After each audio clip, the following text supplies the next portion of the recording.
Une production des studios Bass. Ce hors-série est une présentation de NextDrive, un réseau d'ateliers pour une nouvelle génération de véhicules.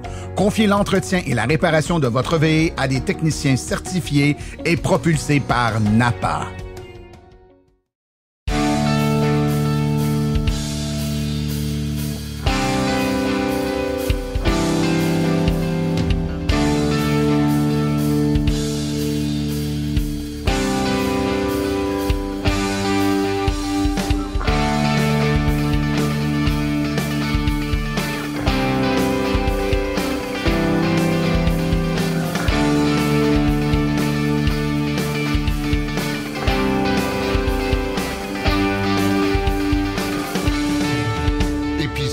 Hors série.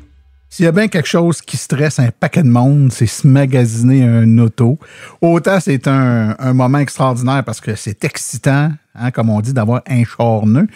Mais en même temps, on a toujours l'impression qu'il y a tellement d'informations, il y a tellement de chiffres, il y a tellement de données qu'on est un peu perdu là-dedans. Puis des fois, on oublie de poser les bonnes questions ou de regarder les bonnes affaires, puis on peut se ramasser parfois avec des déceptions ou des incompréhensions. Puis pour parler de tout ça, pour se donner une bonne idée de la bonne marche à suivre quand on se magasine un véhicule, j'ai avec moi le seul et l'unique Yannick Asselin. Bonjour Yannick. Salut Martin. Yannick, ça fait combien d'années que tu es là-dedans? Ça fait 30 ans. 30 ans, hein? C'est ça, je m'en ai dit. Je voulais pas le dire parce que je voulais pas me tromper puis t'insulter, mais c'est ça, ça fait déjà... 10 mars 1995. OK, fait que t'as vu neiger, t'as vu bien des... ouais. Puis, écoute, pour ceux qui te connaissent peut-être un peu moins, s'il en reste, t'as toujours été reconnu pour ton franc-parler, donc t'es quelqu'un qui donne l'heure juste. On peut reprocher bien des choses à bien des gens, mais une chose qu'on ne pourra jamais te reprocher, c'est ta transparence puis l'heure juste, au risque quand même parfois d'ébranler certaines personnes par le niveau de franchise. De me faire pitcher des tomates, comme on dit. Ouais, comme on dit, mais écoute, je pense que tout le monde comprend que la vente de véhicules automobiles, c'est une business. Donc, l'entrepreneur qui est un concessionnaire qui vend des voitures, c'est normal qu'il vende des véhicules puis qu'il fasse de l'argent. Il paye des salaires, il paye une bâtisse, puis ça fait partie de la game, puis c'est correct. Mais en même temps, il y a moyen de faire ça, puis d'être honnête, puis de faire la démarche de vente de façon correcte, je devrais dire. Puis tu le sais, je pense que je t'insulterai pas si je te dis que le métier de vendeur de voiture a mauvaise presse. Les gens ont l'impression qu'un vendeur de voiture, c'est systématiquement, automatiquement quelqu'un qui va essayer de nous en passer une. Ouais, on est dans le bas de l'échelle des... Ouais, de la perception des gens par rapport au métier. Puis, tu sais, ça veut pas dire que c'est comme ça pour tout le monde, mais comme on dit, il n'y a pas de fumée sans feu. Je pense qu'il y en a qui, au fil des années, ont peut-être joué un peu avec des stratégies plus ou moins claires de vente, puis ça crée ce sentiment-là. Puis les gens ont toujours l'impression qui vont se faire avoir. Moi, ce que je veux qu'on parle aujourd'hui, puis on va faire le tour ensemble, c'est de parler de différents points qui, puis des fois, c'est pas une malhonnêteté du vendeur comme tel, mais c'est que si on comprend pas ce qu'on fait, si on est mal informé, si on n'a pas la bonne information, on peut se faire dire des choses qui sont vraies par deux vendeurs de deux concessionnaires différents, mais qui nous donnent l'impression qu'un nous dit quelque chose, puis l'autre nous dit d'autres choses. Fait que là, nécessairement, il y en a un qui nous ment, quand dans les faits, on est peut-être juste... Ils parlent pas les deux de la même affaire, donc c'est normal qu'ils ne nous arrivent pas avec le même prix. Puis on a l'impression qu'on se fait avoir. On va prendre ça étape par étape, Yannick. La première affaire, quand on rentre chez un concessionnaire puis qu'on regarde des véhicules, puis il y en a un qui nous fait de l'œil un peu, puis il y a une belle petite feuille là, de coller dans la vitre, là, puis là, on regarde rapidement le prix de ça. Puis là, ça nous parle de PDSF, ou de PDSM, ou de PDSC. Peux-tu nous démêler tout ça, nous dire c'est quoi et à quoi ça sert? OK. Un PDSF, PDSM ou PDFC, c'est toute la même affaire, c'est juste que tout dépendant du constructeur, dans le fond, ce que ça veut dire, c'est le prix de détail suggéré du fabricant, le prix de détail suggéré du manufacturier ou le prix de détail suggéré du constructeur. OK, fait que c'est la même affaire. C'est la même affaire, OK? C'est juste une nomenclature ou une façon différente de dire la même affaire, tout dépendant du constructeur, OK? Moi, je vais prendre PDSF parce que GM utilise le mot PDSF, OK? Le PDSF, ça sert à quoi? OK? C'est le constructeur dit au concessionnaire, pour un véhicule X avec les options X, OK? Tu dois vendre le véhicule à un montant maximal X. Donc, c'est le maximum du prix que le concessionnaire est autorisé à le vendre avec les features, les options. Les options qu'il y a dedans. OK, donc, l'étiquette de vitre que vous voyez, OK, si, exemple, l'étiquette de vitre, c'est marqué, je fais un chiffron, 50 000 OK, ce 50 000 $-là, la seule chose que l'OPC dit, qui n'est pas inclus dans ce chiffre-là. L'Office de protection du consommateur. C'est ça. Qui n'est pas inclus dans ce chiffre-là, c'est les 2 taxes. OK? Donc, la TPS et la TVQ. Et troisième chose que j'oubliais, il y a une autre affaire que j'oublie, c'est le... ça va me revenir, là. En tout cas, peu importe. Les frais de préparation? Non. Le transport d'opération doit être inclus là-dedans. La taxe de luxe ou la taxe d'acclimatisé doit être inclus là-dedans. Okay. Et les frais d'administration du concessionnaire doivent être inclus là-dedans. OK? Donc, exemple, si sur l'étiquette de vitre, les frais de concessionnaire ne sont pas inclus là-dedans et le concessionnaire vous charge des frais d'administration à côté, donc quand vous allez magasiner, il vous charge des frais d'administration, exemple 500, 600 $, techniquement parlant, il n'y a pas le droit parce que ce n'est pas sur l'étiquette de vitre. OK. Donc l'étiquette de vitre, puis je veux juste être sûr que je comprends bien, là, si je vais chez un concessionnaire, on va prendre une autre marque, parce que toi, tu travailles pour une marque, on m'en nommer d'autres. Mettons, je vais chez un concessionnaire Toyota. Ouais. Puis dans Vite, il y a un modèle, là, il y a une auto qui m'intéresse. Puis là, je regarde c'est quoi l'auto, le modèle, bon, avec les options. Puis il y a un prix qui est là, qui est 50 000. Si je vais chez n'importe quel autre concessionnaire Toyota de la province, puis que je regarde pour le même modèle d'auto avec les mêmes accessoires, les mêmes gadgets, les mêmes features, le même pack d'options, est-ce que je vais avoir nécessairement le même PDSF? Tu as le même PDSF, puis si je veux même aller plus loin que ça, c'est le même PDSF partout au Canada. OK. Donc, le PDSF, il varie pas d'un concessionnaire à l'autre. Si c'est pas le même chiffre, c'est que c'est pas les mêmes options que... C'est pas les mêmes options. Okay. Il y a quelque chose qui est pas correct. Donc, c'est pas... Je te donne un exemple, je vais revenir en... C'est sûr que tout le long, on va parler, je vais donner des exemples de chez GM, là, OK? Je te donne un exemple, on prendrait l'Equinox électrique. Si, exemple, le PDSF d'un Equinox électrique, vous voyez dans une vitre qui est à, exemple, 50 000, l'autre à côté est à 50 500 ou 50 595. Bon, là, si on prend, exemple, 50 595, l'autre qui est à 50 595, par déduction, il y a une option de plus. C'est quoi l'option de plus? Ça va être marqué, exemple. Une option à 595. De 595. Ouais. Donc, exemple, le bleu, la couleur bleue, c'est 595 $ de plus. Ça va être marqué. Bleu déferlant, 595 $.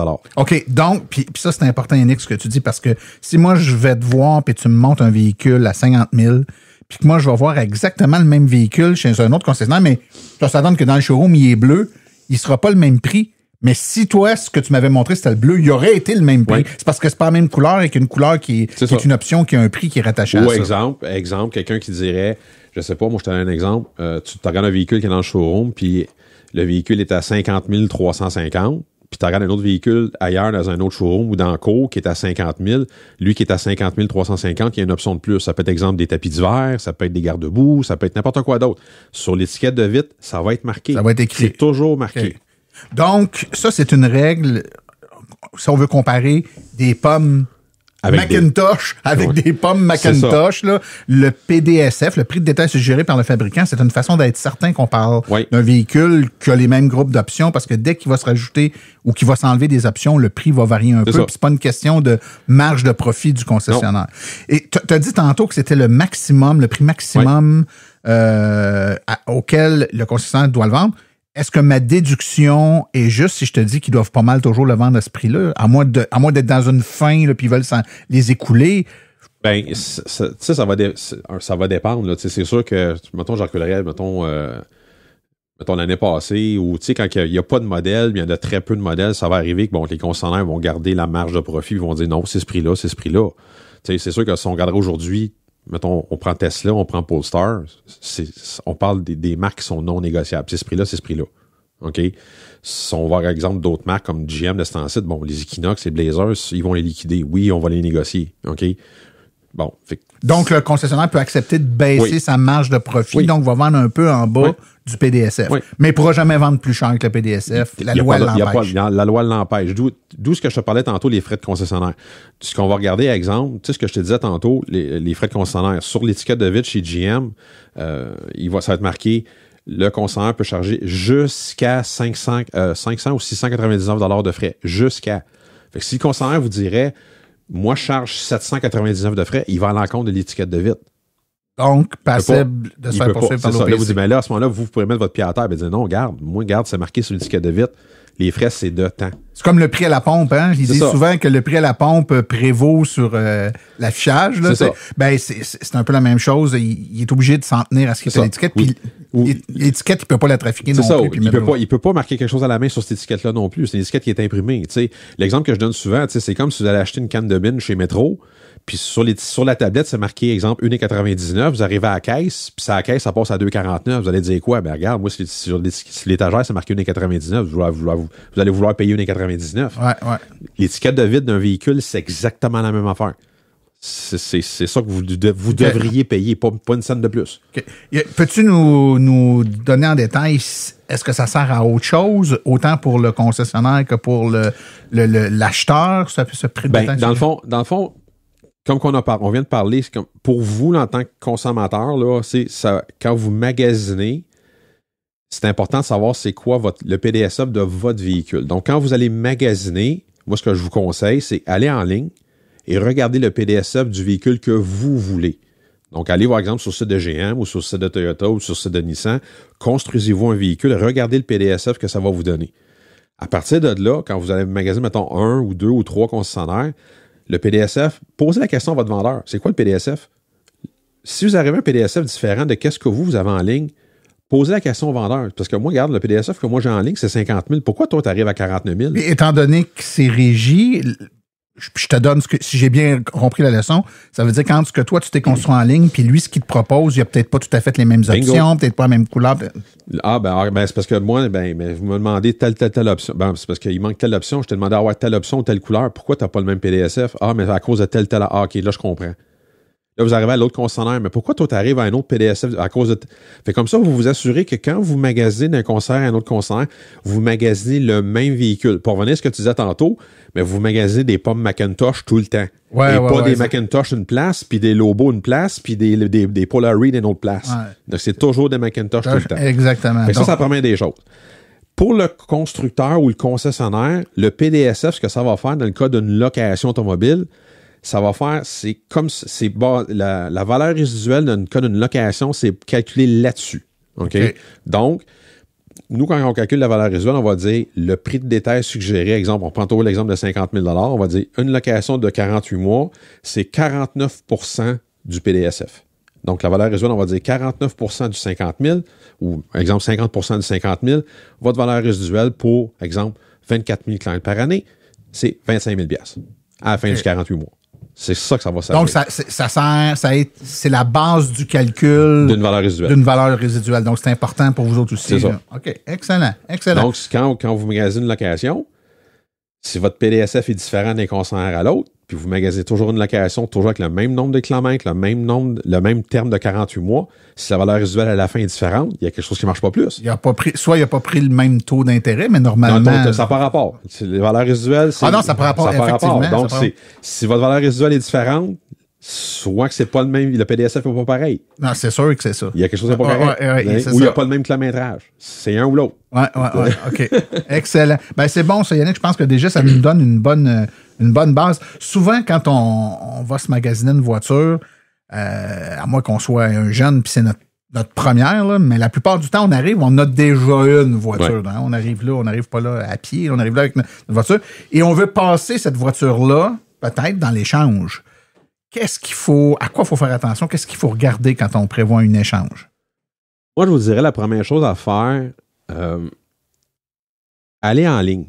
Allez regarder votre véhicule d'échange. Moi, ce que je fais souvent avec mes clients, là, OK, vous allez tout trouver ça drôle, ce que je fais, je vais sur le site Auto Hebdo. OK? Sur le site Auto Hebdo, il y a un onglet sur le site Auto Hebdo qui s'appelle « Combien vaut mon véhicule? » OK? Ça, c'est la valeur que le concessionnaire automobile devrait payer votre char. Ça va vous donner une braquette. OK?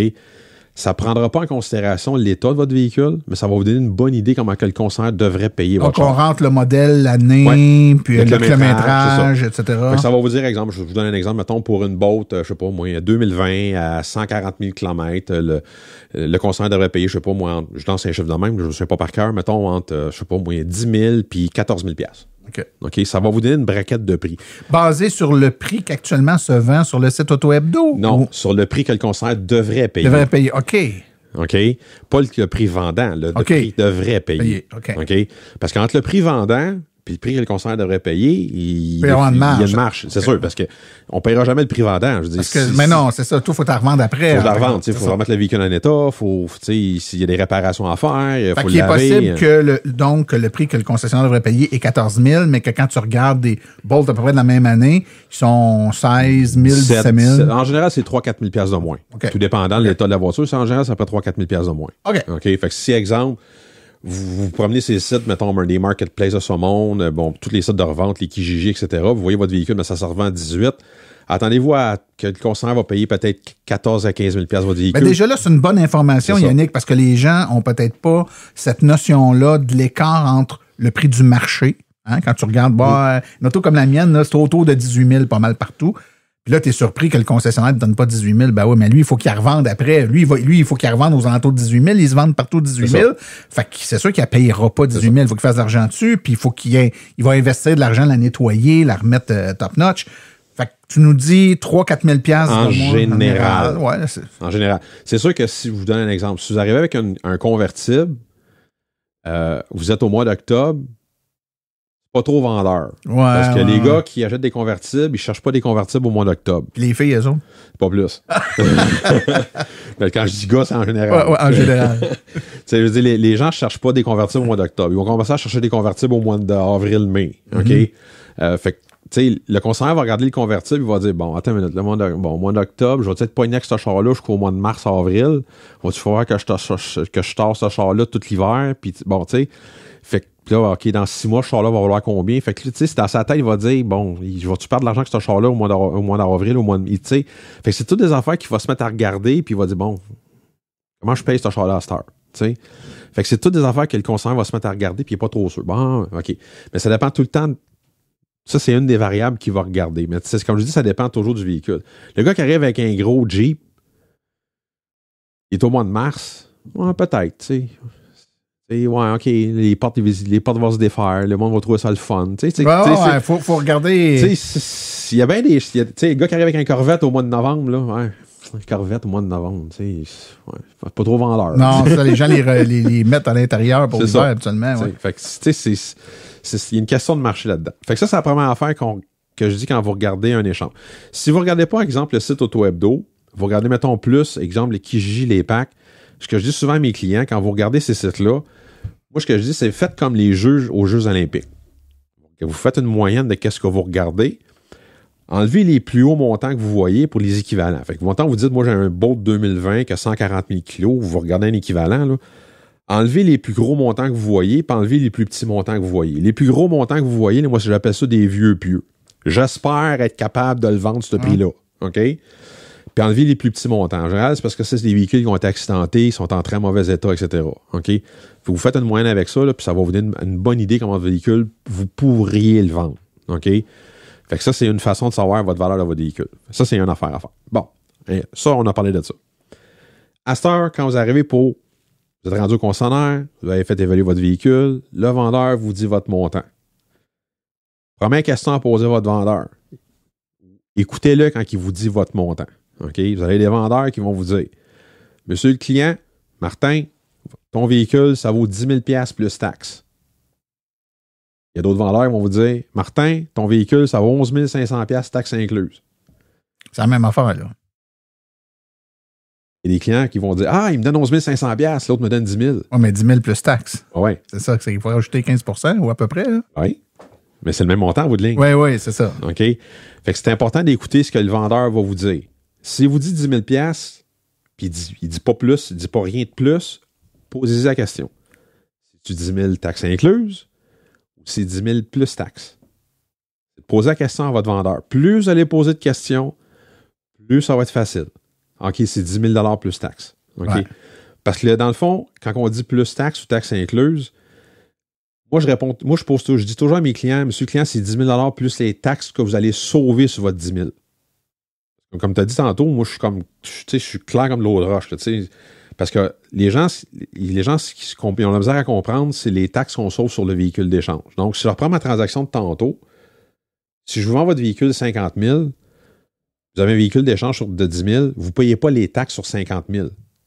Dans le calcul qu'on va faire, on va dire 50 000 votre véhicule, je vous le vends, moins 10 000 votre véhicule d'échange, vous payez les taxes sur 40 000 et non sur 50 000. Ah oui, c'est comme ça. OK. Ben, tu vois, et ça, c'est important parce qu'on aurait tendance à penser que le gouvernement va nous faire payer les taxes sur le prix global réel, mais c'est sur le prix de la transaction qui, elle, est la différence entre les deux. Entre votre véhicule d'échange et votre prix vendant. Donc, dans le fond, si je fais 50 moins 10 000, c'est 40 000, vous payez les taxes sur 40 000. Donc, vous sauvez 1 500 pièces de taxes. C'est là qu'il y a des vendeurs, pour faire paraître le chiffre plus gros, ils vont dire, mais je vous donne 11 500 pièces taxes incluses.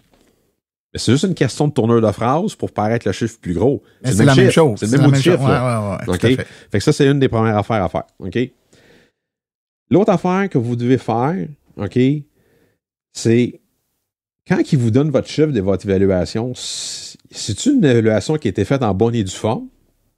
Oui, il vous a dit, ben, j'ai évalué un char de même après, il y a à peu près 3 semaines, là, puis ça valait à peu près. Ouais. OK? Tu sais, c'est une évaluation qui est faite sur le coin de la table ou ça a vraiment été une évaluation qui a été faite comme il faut. OK? Tu sais, genre, exemple, comme moi, ce qu'il va faire souvent concessionnaire, le client va m'envoyer des photos par courriel avec le numéro de série, avec le kilométrage, puis je vais faire évaluer le véhicule par un évaluateur. OK. Où ça a été fait en personne, mon évaluateur a vu le char, il a évalué le véhicule, puis il m'a donné un montant. Donc, c'est pas quelque chose qui est fait sur le coin de la table pour le fun. Dans même en passant, ça va à peu près de même. C'est vraiment une bonne évaluation. OK? Plus c'est clair, moins vous allez avoir de surprises. C'est toujours cette question-là. Comme je dis, plus vous allez faire votre transaction d'une façon claire, moins vous allez avoir de surprises quand vous allez arriver pour finaliser votre transaction à la fin. Mais ça, on n'a pas de façon, en tant que consommateur, très simple. Quand je te dis, ben voici ma voiture, regarde, elle est là, puis tu regardes par le châssis, ou tu la connais, parce que c'est toi qui me l'as vendu il y a 2 ans, 3 ans, puis que tu me dis un prix, et j'ai pas de façon de savoir, moi, si le prix, tu le sors de même ou tu le sais exactement. Comment le consommateur peut s'assurer que le prix qu'on va lui donner, c'est une bonne... Pose la question, OK, mais là, l'évaluation que tu me donnes, le prix que tu me donnes, c'est correct, là. Tu ne reviendras pas me dire par après, tu le quittes. Parce que au-delà de ce qui se dit là, si la transaction se fait, l'évaluation bonne et due forme, elle va se faire. Parce que le concessionnaire, quand il prend possession, fait que ça se peut que si ça a été mal fait, l'évaluateur dise comment t'as dit qu'on y donnait pour ça? 12 000? Non, ça vaut 10 000 max. C'est ça. Et là, c'est une mauvaise surprise. Il y a une question de confiance entre les deux. Tu sais, moi, je vais te donner un exemple, puis ça, c'est un cas qu'on a vécu au concessionnaire. OK? Moi, quand je demande des photos, parce que la majorité des évaluations que moi je fais au concessionnaire, bon, tu le sais, Martin, tu sais, je travaillais à Rawdon, mais si vous ne saviez pas, Martin est à Sainte-Julie. Tu sais, c'est rare que tu vas te déplacer. Moi, c'est rare que les clients vont se déplacer faire évaluer un véhicule. On va demander des photos. En général, je demande des photos que je suis capable de faire on est capable de faire le tour du véhicule avec les photos. Qu'on voit tout le tour du véhicule.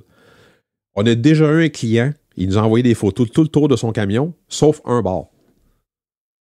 Le vendeur a fait évaluer le véhicule. Ah, puis le bar que tu n'avais pas à photo, il était magané. Il était magané sur un méchant temps. OK? Mais le client a voulu jouer la carte de « Ouais, mais t'as évalué le char. » Non, t'as pas compris le Joe, là. Tu nous as tout envoyé sauf le côté tout magané, là. Mais quand il est venu chez son véhicule puis qu'on a vu le truck, on a dit « Non, t'as pas compris. Regarde, toutes les photos que tu nous as envoyées, c'est tout sauf le côté magané, là. Sans ton truck va pas le même montant, là. » Si j'ai des photos de tout le tour du char, puis j'ai dit au client « Si vous avez une POC sur votre char, montrez-moi la POC. Ça va éviter d'avoir des problèmes quand vous venez chez votre véhicule. Si vous avez un bumper de craqué, dites-moi-le. Ayez pas peur de me le dire. Ça va éviter d'avoir des problèmes. Plus c'est clair. Tu sais, moi, j'ai toujours dit, une transaction automobile, là, c'est du donnant-donnant, c'est d'une confiance d'un bord puis de l'autre. Vous êtes clair, je vais être clair. Si vous commencez à me cacher des affaires sur votre char, c'est sûr, tu sais. Ouais. Tu sais, je veux dire, s'il y a un check engine allumé sur votre char, là, dites-moi-le. Je le dis, moi, quand je disais au client, envoyez-moi des informations, là, j'envoie, moi, j'ai un copier-coller que je fais, j'envoie au client. Je dis, y a-t-il le check engine qui est allumé? Y a-t-il ci, y a-t-il ça? Y a-t-il des réparations que vous êtes au courant que vous devez faire sur votre véhicule d'échange? Dites-moi là, qu'est-ce qu'il y a? Ben oui, il y a un exché, là, il y a l'inquiète à changer, il y a ci, il y a ça. Parce que je vais le savoir d'une façon ou d'une autre.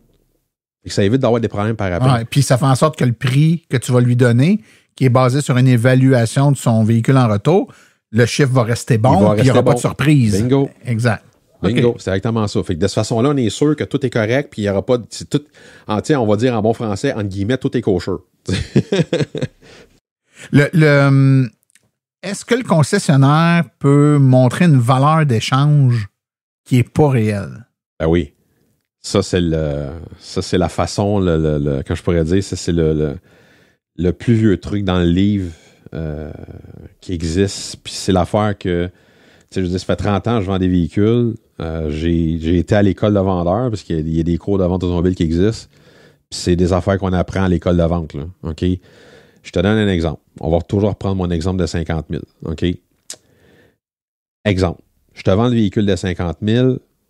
Moi, en tant que concessionnaire, je pourrais te donner, exemple, un rabais de 1 000 $, et GM a un rabais de 1 000 $ qui existe. Tu n'es pas au courant. OK? En tant que concessionnaire. En tant que client, pardon. OK?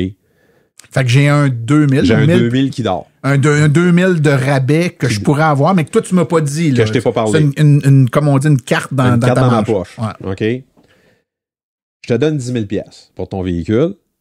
Tu le sais pas encore. C'est une carte que j'ai encore dans ma poche. OK?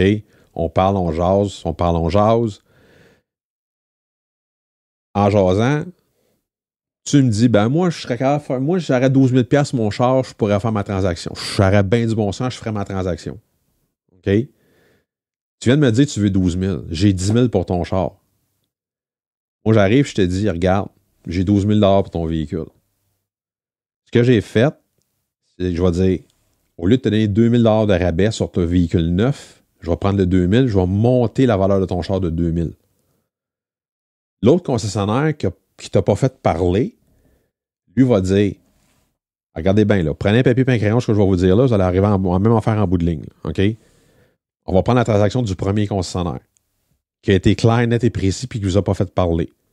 50 000 votre véhicule, il vous le vend, il vous donne un rabais de 2 000, on est rendu à 48, il vous donne 10 000 $ pour votre véhicule d'échange. On est rendu 38 000. Ouais. L'autre concessionnaire vous fait parler. 50 000 votre véhicule, il vous montre 12 000 pour votre véhicule d'échange, on est rendu à 38. Mais lui, il est fin parce qu'il m'a donné plus pour mon auto. Je sais même pas que tu comprends. Si j'ai pas vu l'autre, j'ai pas rencontré l'autre, puis là, je pourrais dire au premier, attends une minute, l'autre, moi, il y a 2 rabais, là. T'es as pas, toi, ces rabais-là? Le rabais de GM, tu devrais l'avoir, toi aussi. Le rabais du concessionnaire, peut-être pas. De là, d'avoir toutes les informations quand vous magasinez. Plus vous allez avoir d'informations, plus ça va être simple d'encadrer votre transaction. OK? Ouais. Donc, de dire, quand vous arrivez à un concessionnaire, tu sais, moi, ce que je dis souvent, là, OK, tu sais, un concessionnaire qui évalue un véhicule puis qui vous donne 10 000, l'autre concessionnaire vous donne 10 000, l'autre concessionnaire vous donne 15 000, il y a quelque chose qui ne marche pas, là. Quand ça fait 2-3 concessionnaires qu'on vous donne, puis ils vous donnent tout un exemple 10 000, 11 000, 10 000, 11 000, 10 000, 11 000, l'autre vous en donne 15, là. Il y a quelque chose qui ne marche pas, là. Pourquoi tout le monde le voit à 10, 11, 10, 11, 10, 11, puis l'autre arrive à 15 000? Puis en bout de ligne, quand vous allez regarder votre transaction, parce qu'on va continuer à faire les affaires, puis arrive en bout de ligne, puis arrive sans son même paiement que toutes les autres, il y a quelque chose qui ne marche pas, là. Non, il y a quelque chose, ouais, effectivement. Il y a quelque chose qui n'est pas kosher dans la transaction. Là. Ouais, mais c'est parce que quand tu vas rencontrer juste un concessionnaire qui est, entre guillemets, ton concessionnaire de confiance ou de proximité, c'est celui dans ta région, ouais. Tu vas prendre en voir un autre. Un, t'as pas les comparaisons. Puis deux, là, toi, tu nous décris un peu le jeu de coulisses, là. C'est parfait, là. Tu nous montres qu'est-ce qu'il y a en arrière du décor. Mais en tant que consommateur, on le sait pas, ça. On le sait pas que le 1000 $ de rabais plus un autre 1000 $ de rabais. Fait que, dans le fond, on fait confiance. Puis là, on part avec l'idée qu'on nous donne 12 000 pour notre auto. Fait que là, si on va voir ailleurs, puis qu'ailleurs, la première affaire qu'il nous dit, c'est qu'il nous donnera pas plus que 10 000 pour notre auto, ben, notre choix est fait, on revient au premier. Dans les fêtes, peut-être que au final, ça m'aurait coûté la même chose, la mensualité m'aurait coûté la même chose. C'est de là qu'on va voir on va résumer tantôt, c'est de regarder les points, les variables qui sont importantes à regarder à chaque transaction que vous allez faire. OK? On va résumer les points tantôt importants à regarder. Là. On vous explique vite, mais tantôt, on va résumer les points à regarder quand vous faites une transaction, là, tout dépendant qu'est-ce que vous allez faire comme transaction. Il y a des clients que ça va être tous les points qu'on va parler, il y en a d'autres qu'on va sauter. Par exemple, vous n'avez pas de véhicule d'échange, vous ne garderez pas votre échange. Mais comme je dis, chaque variable va être importante à regarder. OK? Mais comme je dis, en bout de ligne, parce qu'il y a des clients que je vais voir qui vont se mettre à magasiner, ils vont dire, les autres ne regarderont jamais le PDSF, on ne regardera jamais le véhicule d'échange. La chose qu'ils vont regarder, c'est c'est quoi ton prix de vente? C'est quoi ton prix de vente? Non, c'est pas important le prix de vente. Oui, c'est important le prix de vente, mais c'est toute la transaction globale. Parce que si mon prix de vente, exemple, OK, j'arrive à un prix de vente taxe incluse à 50 000, puis l'autre arrive à un prix de vente taxe incluse à 50 000, mais en partant, son PDSF est moins cher. Ça marche pas, là. Ça veut dire que tu vas peut-être en avoir moins. Il n'y a pas des options que tu n'auras pas. Bingo. Puis tu payes le même prix. C'est ça. C'est pour ça que ça revient, tout l'ensemble de l'œuvre est important. Oui, tout à fait. Est-ce que ça clôt pour l'échange ou en affaire, ce que j'explique, je vais te donner un exemple.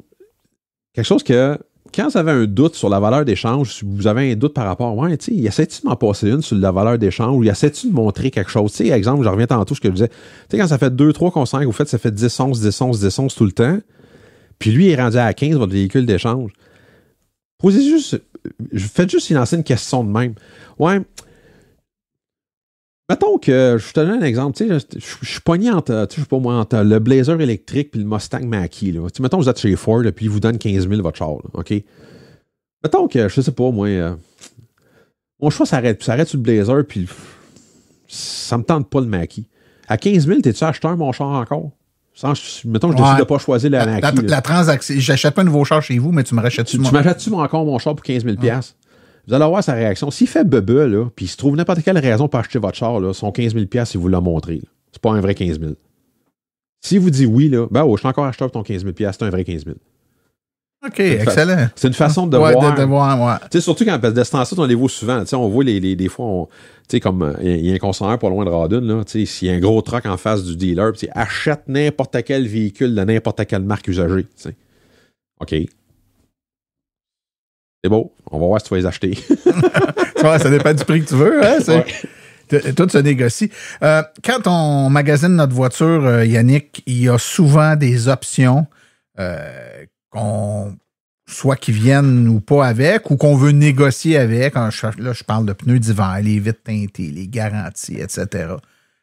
Ça, c'est des affaires qui stressent le monde un peu. Hein? On a toujours l'impression que c'est là-dessus que tout se joue. Là. C'est la perception. Hein? Je te dis pas que c'est la réalité, mais que c'est là-dessus qu'ils se reprennent. Parle-nous donc un peu de ça, là, ces options-là. Bon, on est au mois d'octobre. Là, ça va commencer avec les pneus d'hiver. La seule chose que je peux vous dire par rapport à ça, si, exemple, vous décidez de faire votre transaction en demandant d'avoir des pneus d'hiver, etc., magasinez.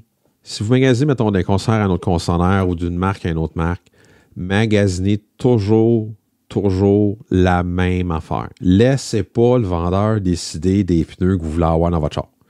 Ça veut dire que si, exemple, vous venez me voir, moi, je suis un concessionnaire que des tailleurs chinois, là, j'en installe pas. Ça veut dire que si vous me posez la question, Yannick, t'installerais quoi, exemple, sur un Equinox électrique? Ben moi, je vais vous dire, moi, ce que j'installerais, ce serait, exemple, des Bridgestone Blizzak DMV2. Les Bridgestone Blizzak DMV2, là, c'est pas des tailleurs à 150$ du pneu. Fait que moi, ça se peut que mon prix soit 300$ du tailleur. Comprends-tu? Ouais. Bon. Si vous allez avoir un autre concessionnaire, puis lui, il dit, moi, ça me prend 4 tailleurs d'hiver, puis vous fermez votre boîte, vous ne demandez rien, ça se peut que lui mette 4 tailleurs chinois. Comprenez-vous? Fait que c'est pour ça que quand vous magasinez un concessionnaire à un autre concessionnaire, si vous voulez avoir des Bridgestone Blizzak, demandez des Bridgestone Blizzak. Demandez d'avoir, exemple, si c'est des 18 pouces ou des 19 pouces que vous voulez ou des 21 pouces que vous voulez avoir, d'avoir la même grandeur partout.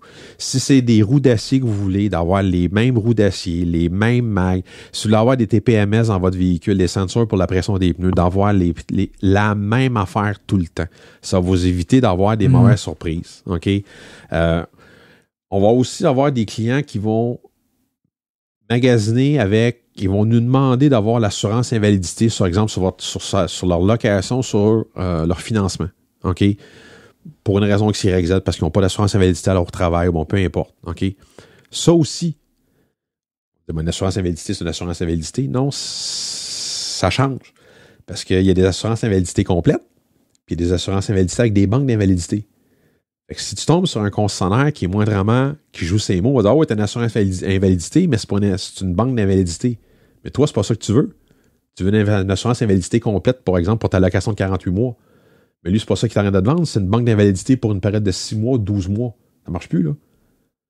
Et toi, si tu tombes invalide, exemple, pour une période de 24 mois, puis tu as une banque d'invalidité de 6 mois, t'es faite, là. Non, t'as 18 mois qu'il faut que tu payes, même c'est ça. Si tu peux plus travailler. Tu peux plus travailler. Fait que c'est pour ça.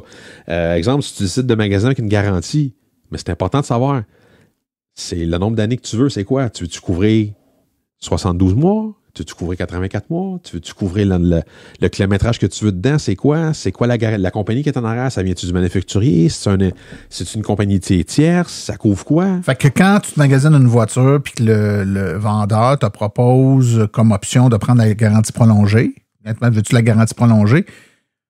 D'un concessionnaire à l'autre, ça peut être des choses totalement différentes. Oui. Fait que chez 4 concessionnaires Mazda, pour la même voiture, la garantie prolongée que le concessionnaire va me vendre d'un concessionnaire Mazda à l'autre peut différer. Ça varie d'un concessionnaire à l'autre. Ça peut différer, en moi qui te vende la garantie de Mazda.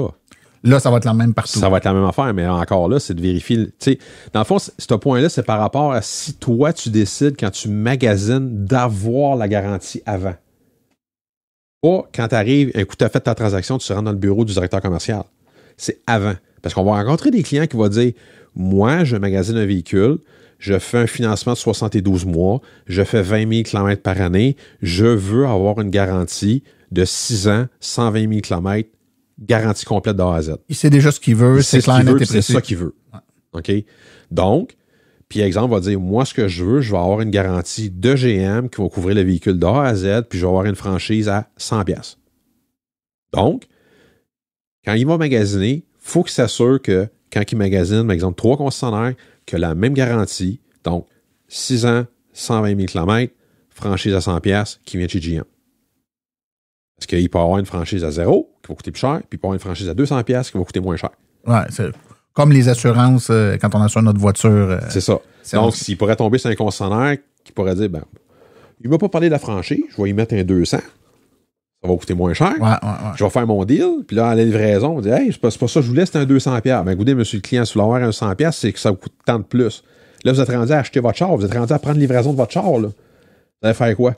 Oh, OK, c'est correct, là. Vous allez signer, vous allez prendre là. En fin de compte, ça va revenir plus cher que l'autre transaction qui était faite ailleurs, qui était plus claire. Comprenez-vous? Ça vous évite des surprises. Ouais, non, tout à fait. Tu sais, les fameuses surprises à la livraison que tout le monde haït, là. C'est ça. Ouais.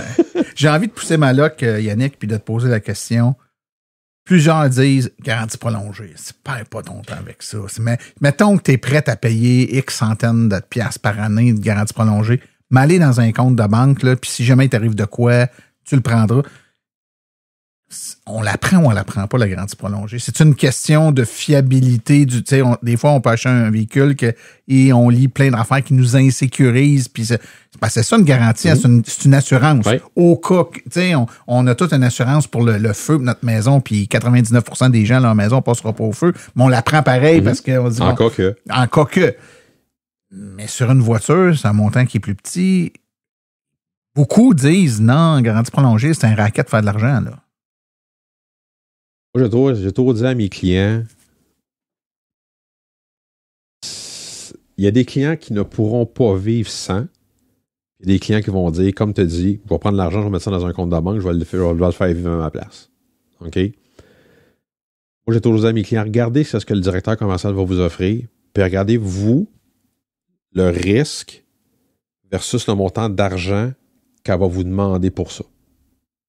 Si vous trouvez que le risque, vous êtes capable de vivre avec les risques, go. Si vous trouvez que le risque, elle ne vaut pas la chance, vous dites, OK, bon, oui, non, ça a bien du bon sens, ça a l'allure, prenez-la. OK? Ça, c'est la première chose que je dis à mes clients de regarder. Deuxième chose que je dis à mes clients, une garantie prolongée, là, ça vous donne la permission, puis je m'excuse, là, tu feras un bip, là, d'être crissement fatigant au service quand il y a quelque chose sur votre char. C'est ça que c'est la permission que ça vous donne. Parce que vous avez payé pour un service. OK?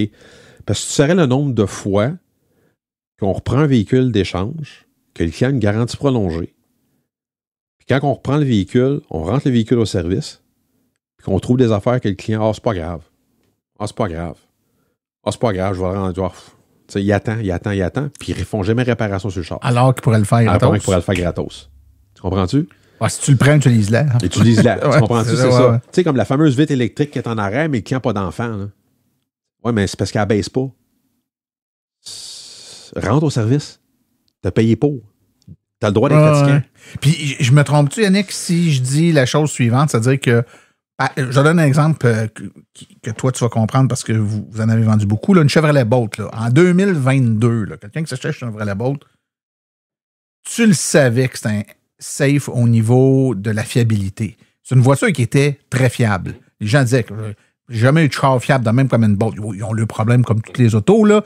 Mais comparativement à d'autres voitures, je dois dire, puis pour en avoir une moi-même, c'était relativement fiable. M'acheter une Bolt demain matin, je serais bien plus confiant de ne pas prendre la garantie prolongée, connaissant la fiabilité du véhicule, qu'un nouveau véhicule qui sort, nouvelle génération, ou un manufacturier, tu sais, dans l'électrique, on voit ça, là, des manufacturiers, des nouveaux manufacturiers, là, Polestar quand c'est sorti, VinFast, connaît pas trop la compagnie, connaît pas trop, tu sais, c'est nouveau, il y a bien des petits problèmes de jeunesse là-dessus.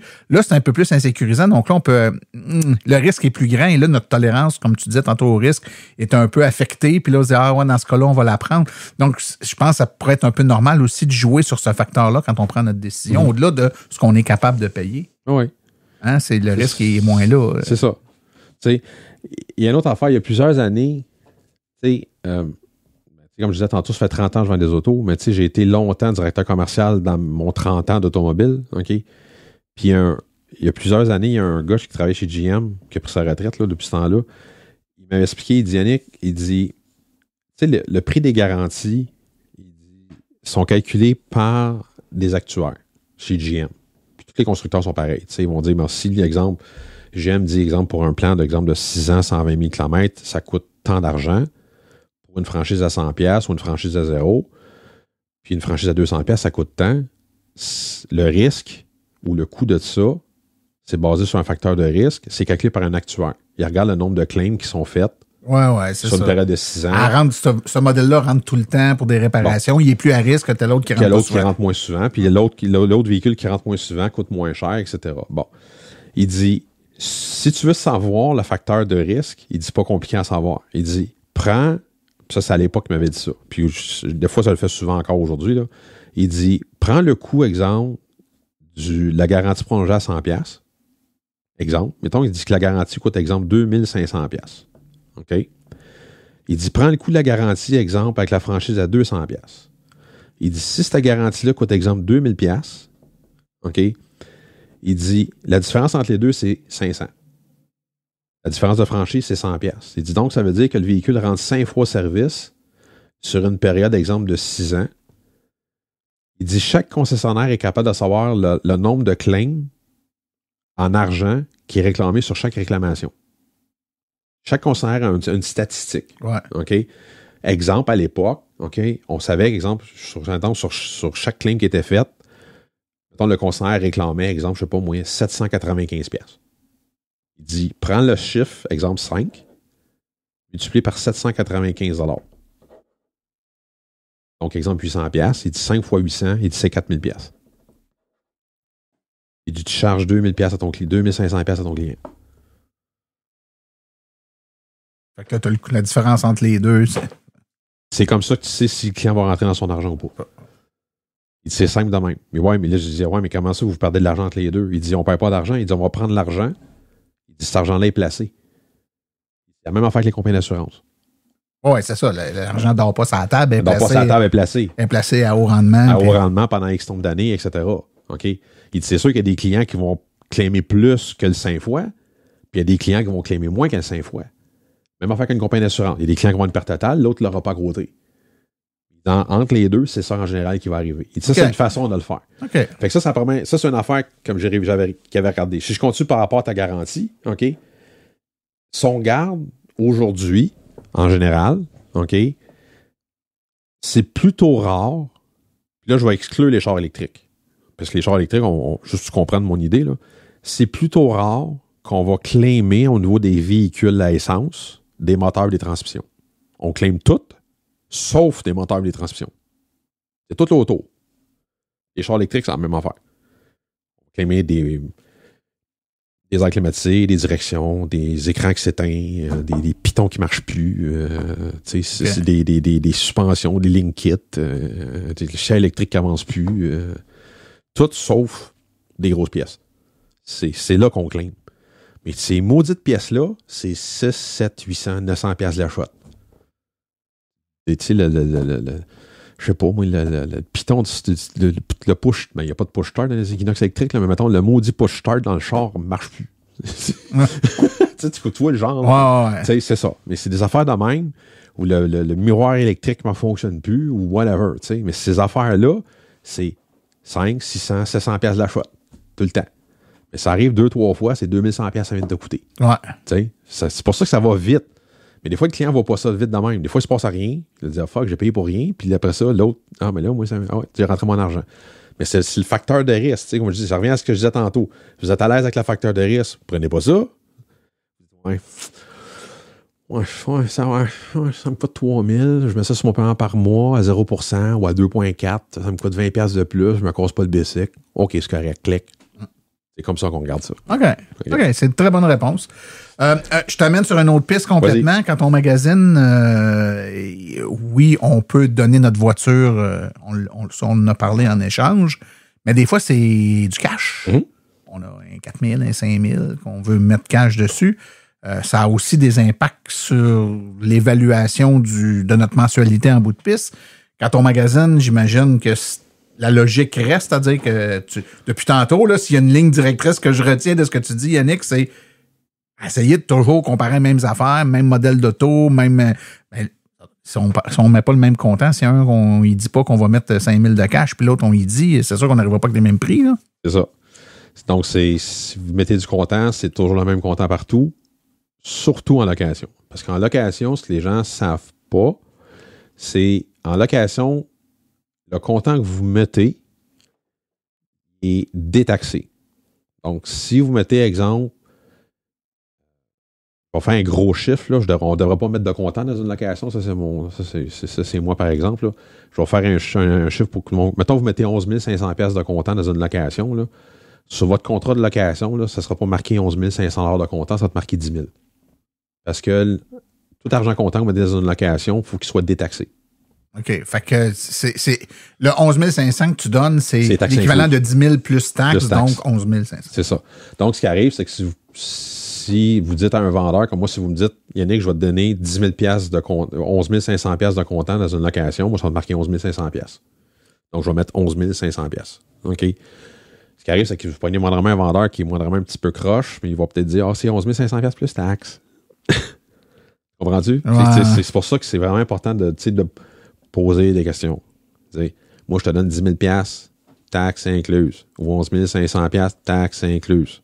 Ça, c'est juste dans le cas d'une location, là, OK? Mais ce cas-là de location, là, de dire taxes incluses, là, j'ai rarement vu ça, avoir vu des vendeurs jouer sur cette affaire-là. Là. OK. Puis, mais t'as dit, en mentionnant, ça, c'est bien personnel, là, ouais. Pas de comptant sur une location. Pourquoi, sur un achat, donner du comptant, ça peut être une bonne chose, ça baisse, évidemment... Si on finance, on va financer un montant moins gros, on va payer moins cher au final. Pourquoi sur une location, c'est pas une bonne chose? Exemple. Mettons que sur une location, ce que je vais te dire là, je ne suis pas un courtier d'assurance, mais là, je te parle d'expérience. OK? Sur une location, quand vous mettez de l'argent comptant, mettons que vous mettez 5 000 $ de comptant. OK? Ça fait baisser votre mensualité. En 48 mois, vous vous retrouvez devant rien. Donc, dans 48 mois plus tard, pour avoir sensiblement le paiement de location pour le même véhicule, parce que dans 48 mois, il faut vous redonner les clés que vous rachetez votre véhicule, il faut vous recracher un autre 5 000 $. OK? Bon, ça promet des choses. La deuxième des choses, si vous avez une perte totale, OK? Que ce soit dans 6 mois, 1 an, 1 an et demi, 2 ans, 3 ans, il n'y a rien qui vous garantit que vous allez récupérer ce 5 000 $ de cash-là. Rien. 0, 0, 0, 0, 0. Rien. 0. OK? Ça veut dire que vous ayez une valeur à neuf ou pas, il n'y a rien qui vous garantit que vous allez récupérer cet argent-là. Pourquoi? Je vais vous donner un exemple bien simple. OK? Vous avez une valeur à neuf. La valeur à neuf vous dit, je paye la valeur d'un véhicule neuf au moment de la perte. Vous avez acheté un véhicule, exemple, de 50 000 $, exemple, un Equinox aujourd'hui à 50 000 $. 2 ans plus tard, le même Equinox se vend 45 000 $. OK? Pour une raison X, Y, Z, à pas avoir payé tout le monde, là, OK? Il vous revient dans vos poches 2 000 $. Et où le 5 000? Vous venez de récupérer 2 000 $. Là. Donc, pour avoir le même paiement que vous avez, vous ressortez un autre 3 000 $. Donc, Donc, si on a la capacité financière de le faire, parce que des fois, on n'a pas le choix parce qu'on n'a pas les moyens d'assumer la mensualité, mais en même temps, si on a le 5 000 dans notre compte de banque, on a quand même un certain... On est mieux de payer la pleine mensualité puis de placer ce 5 000-là à rendement. Le risque est moins grand. Puis c'est ça le... Okay. Je comprends. Moi, j'ai toujours conseillé à mes clients de jamais mettre d'argent comptant dans une location. Jamais. J'ai jamais conseillé ça à mes clients. Le client va dire, je vais me dire, non, vous êtes mieux pas mettre une somme de comptant sur une location. Parce que comme je dis, vous n'avez jamais aucune garantie que vous allez récupérer cet argent-là en cas d'une perte totale. Jamais. Ça, des cas là, d'argent, des clients qui ont perdu de l'argent là, sur une location en cas d'une perte totale, je pourrais écrire un livre là-dessus. OK. C'est pour ça que je te dis, là. OK? C'est sûr qu'il y a des courses d'assurance. Non, c'est pas vrai ce qu'il dit là. Les cas vécus, j'en ai eu. J'en ai, là. C'est pas, comme je dis, là, je suis pas un course d'assurance, je vais me faire pitcher de ta marde, c'est pas vrai ce qu'il dit là. Des clients qui ont perdu de l'argent sur des locations, ça leur coûtait, exemple, 500$ par mois de location. 12 mois plus tard, il y a une perte totale, puis le client a mis 5000$ de cash, la même location pour le même char, ça lui coûtait 600$ par mois parce que le client n'était pas capable de récupérer son argent. C'est arrivé. Il dit, comment ça me coûte? Là, il est sûr dans son histoire à lui, là, que c'est moi qui ai train de le fourrer. Mais non. Il n'est pas capable de refaire la même transaction. Ouais. Je peux pas inventer des chiffres. Je suis pas à la refaire la même transaction. Ouais. Il n'y a pas les mêmes rabais, il n'y a pas le même argent comptant, etc.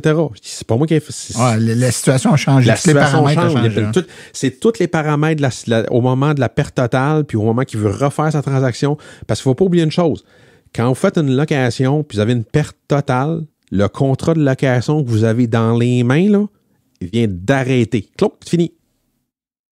Pour commencer une nouvelle location, là, vous refaites votre contrat de location à partir de là. Donc, vous devez regarder votre contrat de location au moment de la perte totale qui est là. Donc, vous recommencez votre location. Là, vous dites, OK, bon, j'ai-tu le même argent comptant? Oui. OK, on a le même 5 000. OK, mais là, le prix du véhicule a-t-il augmenté? Oui. Le taux de financement. Le taux de financement a-t-il augmenté? Oui. Est-ce que c'est la même valeur résiduelle? Non. Est-ce que les mêmes rabais? Non. Là, c'est tout ça, 1 et 1 et 1 et 1. Là, ben là, le paiement passé de 500, il est rendu à 700$ par mois. Comment ça, il est rendu à 700$ par mois? Et c'est ça. Oui, c'est difficile. Ah, puis on l'entend souvent, les gens là, qui changent de véhicule, parce qu'il est perte totale ou pas, peu importe, mais qui se rendent compte qu'ils ont un véhicule tout à fait semblable, équivalent ou la même affaire, mais les paiements ne sont pas du tout les mêmes. Fait que ça paye. Écoute, le temps file, Yannick, puis il y a d'autres points que je veux qu'on traite. À un moment donné, vient le temps de... On a posé toutes nos questions, on a tous eu nos chiffres, on a pu comparer des pommes Macintosh avec des pommes Macintosh. Et là, on est rendu à faire le paiement final. À quoi on doit faire attention? OK. Si vous magasinez en financement, OK, quand vous magasinez, demandez toujours d'avoir le même terme. Donc, ça veut dire que si, exemple, vous dites, moi, je veux financer mon véhicule 72 mois, donc toujours magasiner sur le même terme de 72 mois. Toujours magasiner sur le même paiement mensuel ou aux 2 semaines ou hebdomadaire. Toujours. OK? Ouais. Si vous magasinez toujours au mois, puis vous arrivez dans un concessionnaire puis que le vendeur vous donne un paiement en 2 semaines, demandez-lui le paiement au mois. Oui, parce que le calcul est pas. La comparaison n'est pas simple à faire parce que tu peux pas bêtement dire le paiement aux 2 semaines x 2, ça va me donner au mois. Non, c'est pas comme ça pantoute, ça marche. C'est ça, parce que ça arrive très souvent que je vois des clients qui vont. Tu sais, les clients vont me dire, exemple, je veux le paiement aux 2 semaines. Fait que moi, je donne le paiement aux 2 semaines, mettons 250 aux 2 semaines. Et là, je vois le client, là, il fait, ça fait 500 par mois. Non, monsieur le client, c'est pas 500 par mois. Il y a 26 semaines dans une année. Il n'a pas 25, il en a 26. Il en a 52. 52. Ouais, mais il y a 26 2 semaines. Il y a 26 2 semaines, c'est ça que je veux dire. Il y a 26 2 semaines. Il n'y a pas 25 2 semaines dans une année, là, tu sais. Donc, c'est pas 500 par mois. Tu sais, ouais, là, je fais le calcul. Regardez, ouais. Mais si le vendeur, lui, utilise le truc du 2 semaines, l'autre vendeur m'avait dit 510 par mois. Puis lui, il est à 500 par mois, 250 aux 2 semaines. Il est 10$ de moins. Non, il est au même 510. Là. Ouais. Tu sais? Fait que c'est pour ça que si vous magasinez au mois partout. Ouais. OK? Fait que ça, c'est un des trucs. C'est pour ça que le premier piège que le client se créer de lui-même, c'est de prendre le paiement 2 semaines que le vendeur va lui donner, qu'il n'a pas demandé, puis de faire le x2. Ou faire, exemple, le paiement à la semaine, faire x4. C'est pas x4, là. Okay. Fait que ça, c'est une des premières affaires. OK? L'autre affaire, si vous magasinez un paiement en financement doit toujours inclure les taxes. Si un vendeur un jour vous donne un paiement en financement puis vous dit c'est plus taxes, là, je vous dis, là, prenez les papiers que vous avez sur votre bureau, les clés de votre char, puis partez à la course. Il n'y a pas d'autre façon de le dire, c'est le plus beau crasseur qui existe sur la planète Terre. Ça doit toujours inclure les taxes. Tout le temps. Donc, c'est vraiment, si Yannick, je vais te voir, puis tu me fais un prix pour une mensualité. En financement. Le montant qui est là. C'est toujours taxe incluse. Taxe incluse, c'est exactement ce montant-là qui va passer dans mon compte de banque. Il n'y aura pas de, on a rajouté des taxes, on a rajouté des frais, non, c'est ce montant-là. C'est ça. Tout le temps. C'est toujours taxe incluse. Okay. Tout le temps. OK? Puis, depuis tantôt, tu dis ça, c'est en financement pour un achat. Location, est-ce que c'est différent? En location, ça peut être différent. OK? En location, même affaire. Quand vous magasinez, c'est toujours magasiner avec le même terme. Tout le temps. OK? Toujours magasiner avec le même nombre de kilomètres annuels. Ça, vous n'avez même pas idée le nombre de personnes que je rencontre et je leur pose la question, vous voulez avoir combien de kilomètres par année? Je ne sais pas. C'est important à savoir. Là. Si moi, je vous calcule 20 000 kilomètres par année, puis l'autre concessionnaire vous a calculé 16 000 kilomètres par année, ça ne vous donnera pas la même mensualité. Là. Surtout que ça a besoin de 20 000 kilomètres par année. Ouais. Ou vous, exemple, vous avez besoin de 25 000 kilomètres par année, ça ne vous donnera pas la même affaire. Donc, c'est toujours calculer le même nombre de kilomètres annuels. OK?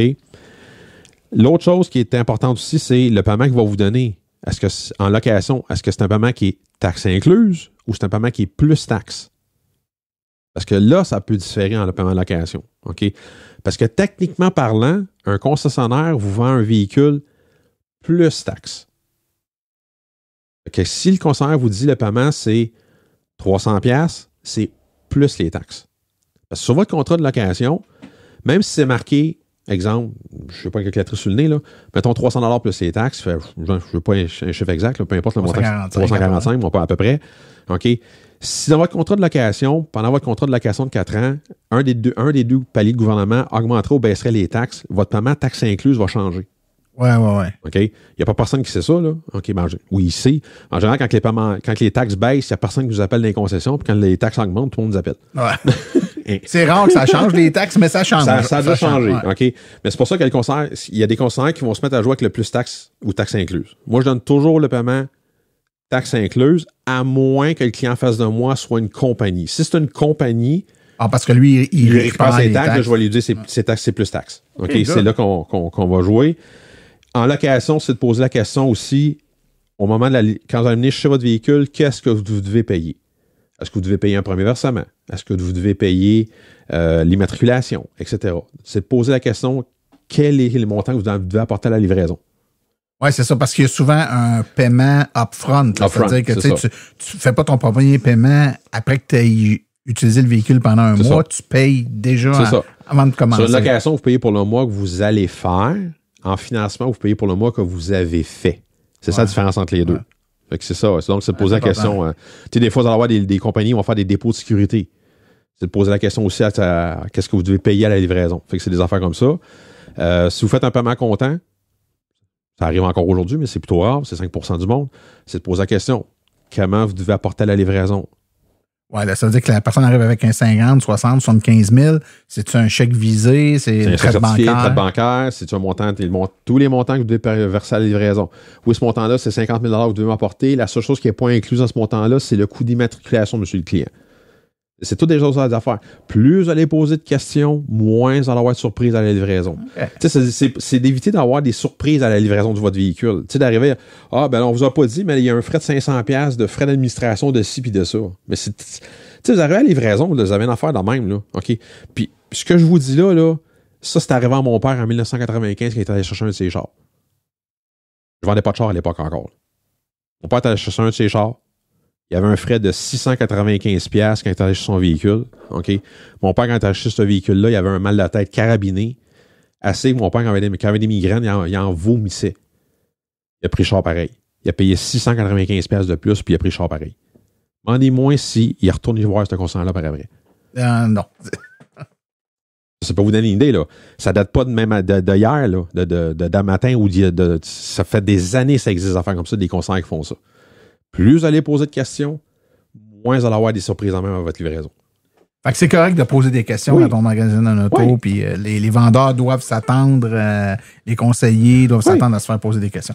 T'as-tu des trucs, Yannick, sur lesquels nous laisser, si on veut se magasiner un auto, là, on entreprend des démarches, as-tu des choses, là, des petits hints que tu pourrais nous donner? Ayez pas peur de demander des feuilles imprimées. Tous les concessionnaires ont des systèmes informatiques. Tous les concessionnaires sont capables de vous imprimer des feuilles. Demandez-les. Moi, je suis capable de. À peu près, en général, tous les concessionnaires GM font affaire avec un système qu'on appelle un système Easy Deal, en général. Là, OK?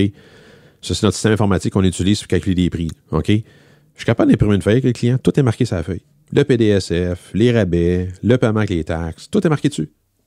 Demandez-les. Le modèle qui est calculé. S'il y a des options de plus, c'est marqué. Après ça, quand on veut comparer, on a entre les mains l'information. Puis il y a tellement de chiffres, il y a tellement de trucs, on peut pas tout mémoriser. Puis quand on note, on oublie des affaires, ou on l'écrit, mais quand on se relit, on n'est plus sûr. Ça, c'était tout ça. La feuille, c'est clair. Vous avez un vendeur qui veut pas vous donner ce feuille-là, là. Posez-vous donc des questions. C'est pas normal. Tu sais, y a-tu quelque chose à cacher? C'est toutes des affaires comme ça. Tu sais, moi, j'ai travaillé dans des concessionnaires, là. OK, ça fait 30 ans que je vends des chars, là. Tu sais, j'ai travaillé dans des concessionnaires. Le directeur des ventes nous disait, tu ne donnes pas la feuille au client. Excuse-moi, pourquoi? Ah, mais parce que le client va les magasiner, il va avoir toutes les informations pour les magasiner ailleurs. Ben oui, OK, mais c'est quoi? Qu'est-ce que j'ai à cacher? Ouais, mais plus qu'il y a d'informations, plus il va être capable de magasiner. Ouais, mais c'est parce que c'est ça le but, là. Ah, on le sait, hein, que contrôler l'information, c'est une bande de puissance. Ouais. Puis, l'autre truc, c'est, je reviens à dire que je dis depuis tantôt, plus vous allez poser de questions, assurez-vous de ne pas avoir de frais supplémentaires lors de votre livraison. Posez des questions. Ce que tu me dis là, il n'y aura pas d'autres affaires à la livraison, là. Il n'y aura pas de frais cachés, il n'y aura pas de ci, il n'y aura pas de surprise. Non, il n'y aura pas de ci. Plus vous allez avoir ça va, L'autre truc que je vais vous donner, là, vous allez trouver ça niaiseux, ce que je vais vous dire là, magasinez toujours dans le même mois. Exemple. On commence pas à magasiner le 27, si on veut magasiner pendant une semaine ou deux. C'est ça. La fin d'un mois, le début de là. Parce que les programmes, les promotions toujours changent. Mensuels. Ouais. OK? Donc, exemple, si vous commencez à magasiner le 27, après ça, vous allez, exemple, le 3 octobre, les programmes ont changé. Tu sais, comme exemple, je donne un exemple, là, tu sais, comme là, on enregistre ça, là, on est quoi, le premier, là? Oui. OK. Bon. Ben, tu sais, hier, exemple, si on prend le cas de chez GM, il y avait des programmes Costco. Tu sais, tous les membres Costco ont un rabais.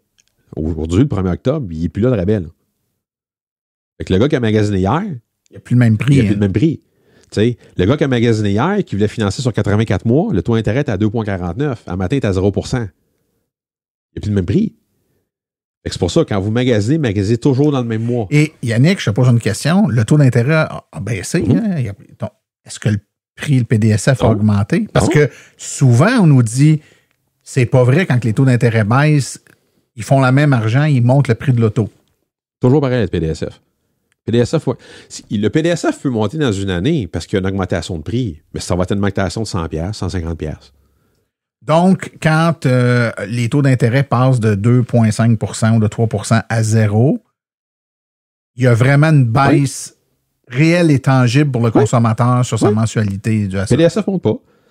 Puis vous allez voir, si vous ne me croyez pas, là, exemple, quelqu'un a arrêté voir le PDSF au mois de septembre pour un véhicule X, puis il a arrêté voir à matin le même véhicule, il y aurait le même PDSF. Puis il n'y a pas des options qui coûtent plus cher, des frais qui coûtent plus cher sans que ce soit le PDSF. Non. J'insiste parce que c'est vraiment un élément qui est, pour la majorité des gens, relève de l'évidence, même s'ils n'ont pas fait les calculs, qu'ils n'ont pas fait les vérifications. Les taux d'intérêt, oui, je veux bien, mais le prix de l'auto est ajusté, ce qui fait qu'au final, on paye la même affaire. Non. C'est pas vrai. Pas vrai. C'est le même PDSF. La même affaire. Et le PDSF, comme je t'expliquais au début, on parle de faire plus qu'une heure. Là. Comme je t'ai dit au début, c'est le même PDSF partout au Canada. OK. La même affaire. Donc, le taux d'intérêt baisse, le PDSF ne monte pas. OK.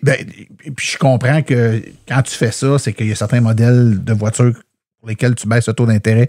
Tu veux favoriser les ventes de ce véhicule-là, puis la compagnie de financement qui probablement appartient à GM. Il est possible, le financement, c'est un financement qui est offert par GM. Par GM. C'est pas GM, c'est dans le cas de GM, là, c'est la compagnie qui fait le financement pour GM. Ben, cette compagnie-là a quand même des taux d'intérêt sur d'autres modèles d'auto. Parce que la réflexion logique, c'est, voyons donc, ils peuvent pas mettre ça à zéro, ils feront plus d'argent. Mais ils font plus d'argent sur celle-là, mais dans le fond, ce que vous devez comprendre, aujourd'hui, là, il y a 95% des gens vont financer un véhicule ou louer un véhicule. OK? Exemple, présentement chez GM, comme ça va souvent qu'on va rentrer, c'est encore financé avec GMAC. GMAC n'existe plus, ça fait depuis 2009. OK? C'est les financements chez GM. Dans le cas de la location, ça passe par GM Financial. Puis dans le cas des financements automobiles, donc les locations chez GM Financial, les financements automobiles passent par 3 banques. Scotia, TD ou RBC. Donc, GM va aller voir, par exemple, RBC va dire, moi, je veux financer un véhicule chez toi. Ton financement automobile va passer par chez toi. C'est quoi ton taux préférentiel? Exemple, le taux préférentiel que je te fais, GM, c'est exemple 3%. Parfait. Moi, ce que je veux faire, c'est spécial pour mon client. Je veux le faire à 0%. Donc, GM va dire, moi, le taux préférentiel, c'est 3%. Ça va me coûter 3% sur un financement de 50 000 $, parce que je le fais à 0%. Donc, ça me coûte, exemple, 5 000 $. Donc, la compagnie de financement, elle perd pas d'argent. C'est GM qui l'assume. Mais il a le droit de dire 0%. Oui. Parce que je pose la question parce que tu n'aurais pas le droit de dire je vais remettre au client le montant des taxes, mais je vais annoncer comme quoi il n'y a pas de taxes. Non, il y a des taxes. Oui. Mais je paye les taxes pour lui. Ça, tu as le droit de le dire. Oui. C'est le même principe. C'est le même principe. Donc, c'est GM qui va assumer la différence entre le taux préférentiel que la banque va lui faire, exemple, puis le 0% que le constructeur, que le 0% que le constructeur veut faire. Pourquoi il veut faire ça? Parce que là, si on regarde, mettons, les Equinox et les Blazer ou d'autres modèles qui seraient à 0%, mais c'est parce que les 2026 s'en viennent. Puis les Equinox et Blazer, il y en a d'un coup, puis ils veulent les sortir. Est-ce que l'inverse est vrai, Yannick? Parce qu'on a vu ça, des taux de financement là, à 7% puis à 8%, que, mettons, RBC dit c'est 3%, puis GM dit au consommateur, ça va être 8%. Oui. La différence entre les deux, c'est dans les poches de manufacturier. Si tu dans les poches du manufacturier, c'est dans les poches de RBC. D'après moi, c'est dans les poches de RBC. OK. J'ai le bout que je pourrais répondre parce que c'est le bout que je peux pas te dire. Ouais. OK. Non, mais c'est dans les poches de quelqu'un. Mais c'est sûr. C'est clair. Il y a personne qui ça coûte pas d'argent. C'est sûr, dans le rendu, ça coûte pas d'argent à GM. Ça, c'est sûr. Mais tu sais, comme présentement, tu sais, je prendrais l'exemple de comme les taux d'intérêt ce matin des Equinox puis des Blazer électriques 2026 sont sortis, c'est 5%, 4,99. C'est pas le taux préférentiel, ça, c'est sûr. Parce que le taux préférentiel, le censé doit virer autour de 3%. Ouais. Tu sais, fait que le 1,9 de plus, qui se met dans les poches, je sais pas. Mais ça coûte pas une cent de GM, c'est sûr. Ça, c'est clair. Mais tu sais, quand tu as 5% de différence entre un 2025 et un 2026, ça veut dire quoi? Ça veut dire quoi? Ajoute pas un 2026. Je veux sortir mon 2025 avant que mon 2026 arrive. Exact. T'sais? Sinon, il n'y a plus personne qui l'achèterait. Non, mais et ça, on le comprend. C'est logique un peu. C'est ça. Terminons donc avec des mythes, Yannick. Oui. Parce qu'il y en a des mythes, puis au fil des discussions, j'en ai amené certains, parce qu'il y en a qui ont popé, mais tu en as probablement toi aussi. Oui. Des fois, je vais entendre du monde, je vais aller voir un gros dealer parce que lui, il a un meilleur prix, parce qu'il y a un gros volume d'achat. Ça, c'est un mythe. Ben, tu t'as dit que le PDSF, c'est le même partout. Oui. Fait que ça ne changera rien. Non, mais le coûtant, c'est le partout pareil. Donc, exemple, si moi, je suis un petit concessionnaire de campagne, puis je vends, pour prendre un exemple, 4 véhicules électriques par année, 4 Equinox électriques par année, je paye le même coûtant du véhicule que l'autre concessionnaire à côté qui en vend 4 000 par année. Donc, que je donne un exemple pour donner une analogie, c'est le même principe que si je suis un petit McDonald's, je vends 4 hamburgers par jour, puis l'autre à côté, il en vend 4 000 par jour. La boulette me coûte le même prix.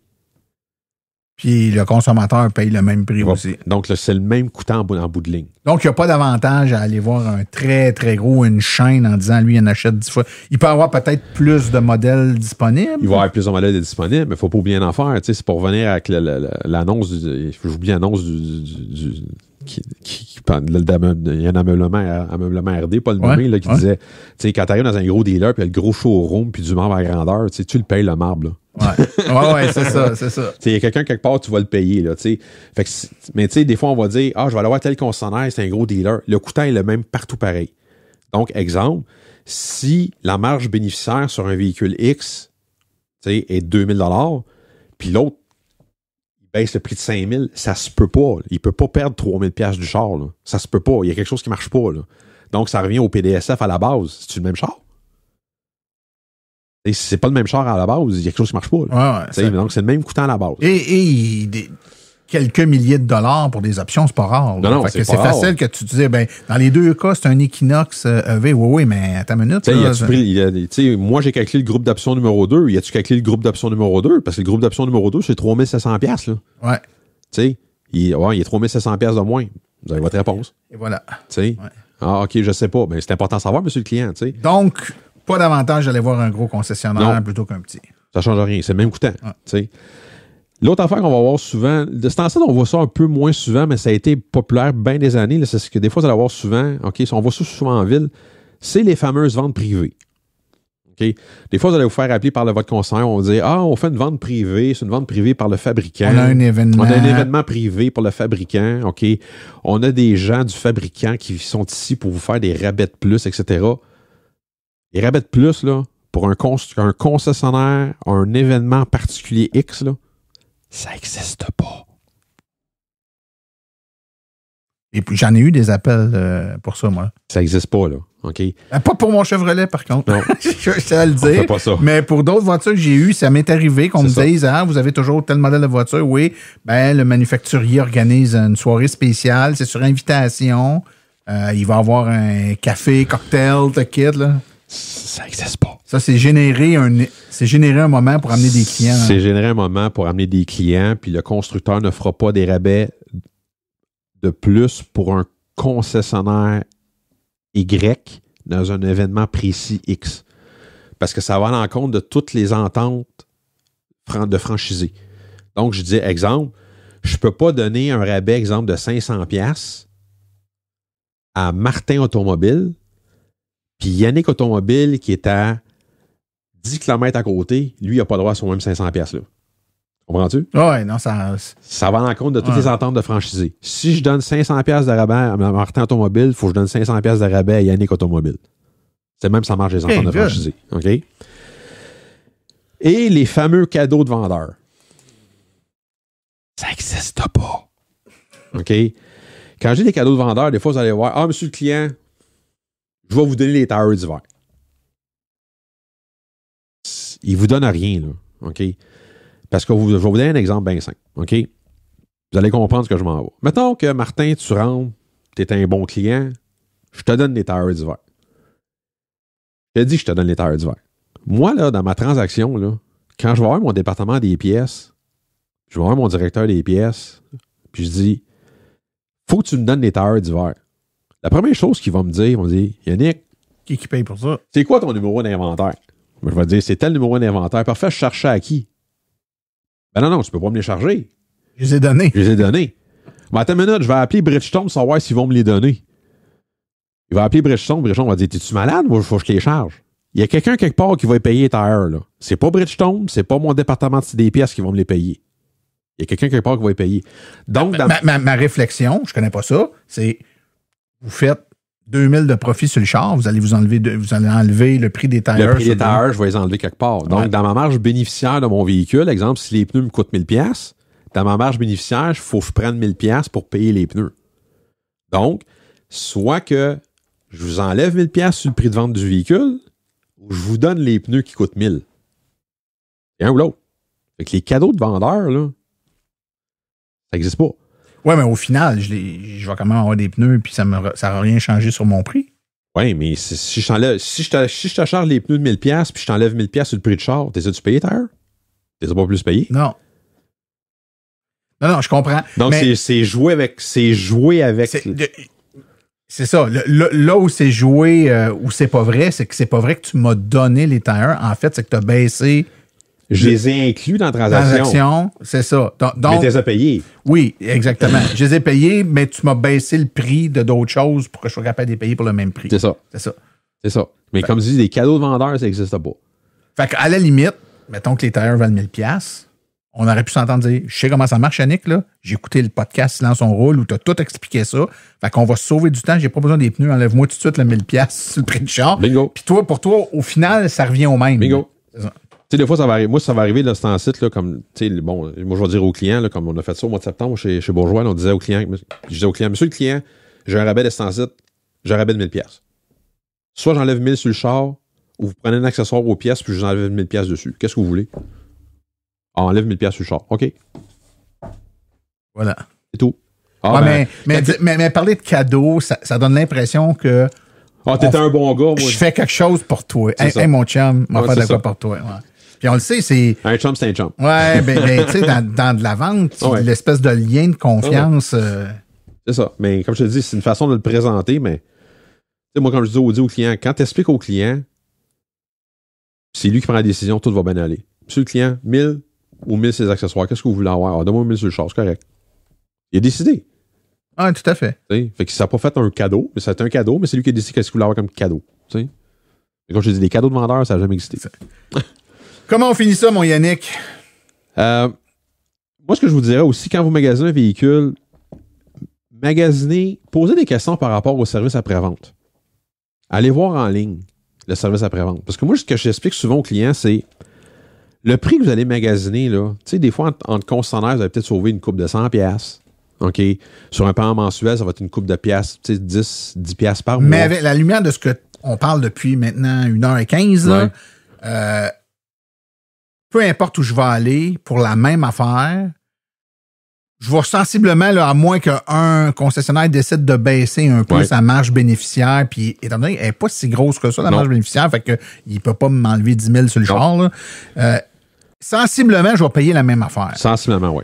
Partant de ce principe-là, que je vais sensiblement payer le même prix pour le même char, peu importe où je vais, la grosse différence, c'est ce qui va rester après la transaction, c'est-à-dire la relation. Oui. Évidemment qu'on souhaite le moins souvent possible parce qu'on ne veut pas aller au garage, mais il y a des entretiens et tout le kit.